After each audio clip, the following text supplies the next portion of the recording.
Boa tarde, estamos aqui dando continuidade ao podcast Direito em 5 Minutos. E hoje estamos com a professora Tatiana, nossa professora de Direito Civil, e vamos fazer perguntas a ela relacionadas ao direito civil.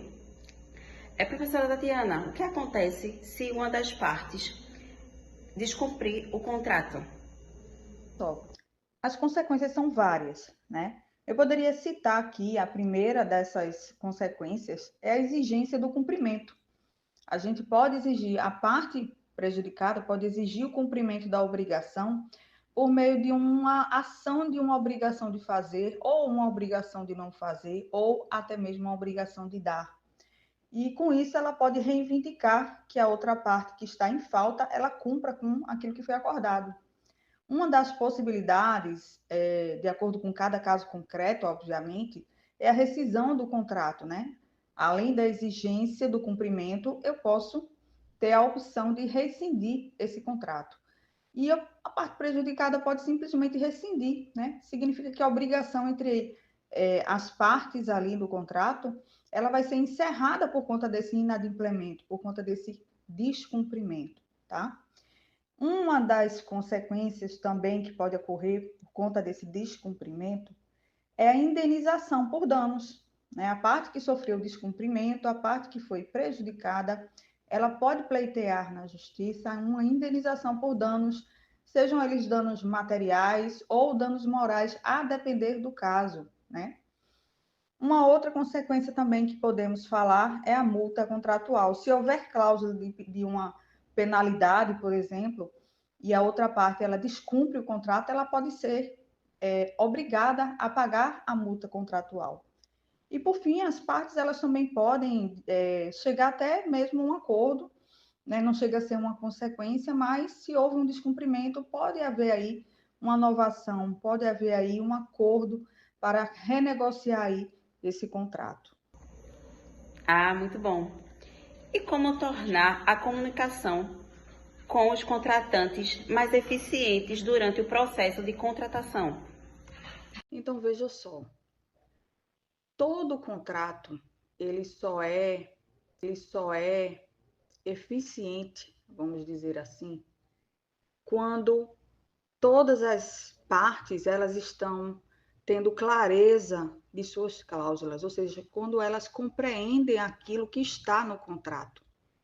Então, a forma mais segura de você garantir a execução desse contrato, de garantir que esse contrato ele possa ser realmente cumprido e que todas essas cláusulas possam ser válidas, é dar clareza a esse contrato.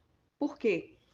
Porque o dever geral de informação, ele é um dever que ele pode atingir aí vamos dizer assim, a vontade das partes, tá? Então, em muitos julgados hoje em dia, nós temos julgados até no STJ, em que contratos eles têm cláusulas ali que são consideradas abusivas por conta da complexidade dessas cláusulas. A gente encontra contratos por aí que tem, vamos dizer assim, a transcrição de artigos de lei. A gente tem contratos que estão por aí com cláusulas técnicas demais e de difícil compreensão para as partes, né?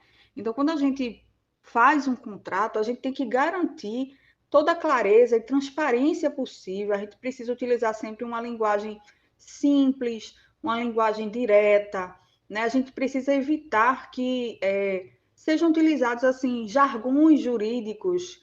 Jargões jurídicos, eles são para serem utilizados na própria área jurídica, né? Por exemplo, você vai fazer uma contratação com um pedreiro, por exemplo, para fazer um serviço na sua casa. E aí você pega aquele contrato e faz aquele contrato todo burocrático, aquele contrato com cláusulas muito difíceis de compreensão. Então, esse é um contrato que facilmente poderá ser anulado por conta dessa linguagem técnica complexa demais e que a outra parte ela possa não compreender. Porque quando você não compreende, Você não sabe aquilo que você está assinando. E se você não sabe aquilo que você está assinando, você tem um vício ali na vontade, né? Um documento de contrato, para ele ter clareza, ele precisa também estar bem estruturado, ter os tópicos ali muito bem estruturados, né, bem destacados ali, porque as partes vão ali, eu sei onde está essa parte aqui, que fala aqui sobre a multa, eu sei qual a parte que fala aqui da minha obrigação de fazer aqui, quais são os meus deveres, quais são os meus direitos aqui, né? Sempre é bom conversar antes de fazer o contrato, antes de concluir esse contrato, registrar sempre tudo por e-mail, né, por um meio de comunicação que possa estar sempre ali registrado, de forma a comprovar posteriormente que as partes realmente discutiram ali esse contrato, que as partes sabem ali, cada cláusula ali, o que significa, né? Então, essa é uma parte bastante importante. Toda essa abordagem, toda a construção ali na elaboração desse contrato, né, ela pode nos dar assim uma relação de confiança ali entre as partes, né, e pode prevenir assim mal-entendidos, pode prevenir conflitos futuros, né, diante de uma ação judicial.